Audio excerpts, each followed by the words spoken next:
এই যে আমি এখানে আসছি, এইখানে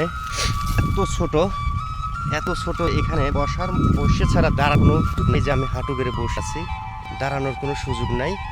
অসাধারণ একটা দৃশ্য।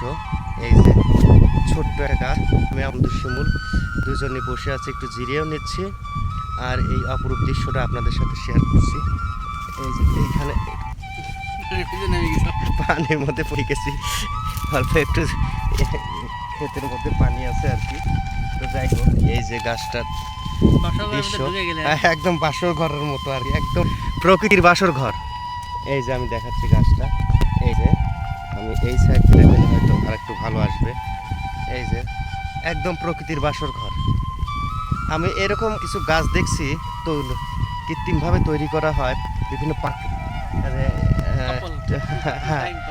Time pass. যাই হোক, আমি ওই যে ইয়েতে গিয়েছিলাম, ওই যে গ্রিন ভ্যালিতে এরকম কিছু গাছ তৈরি করা হয়, কৃত্রিমভাবে তৈরি করা হয়, কিন্তু এইখানে প্রকৃতিরভাবেই তৈরি হয়েছে এরকম একটা গাছ।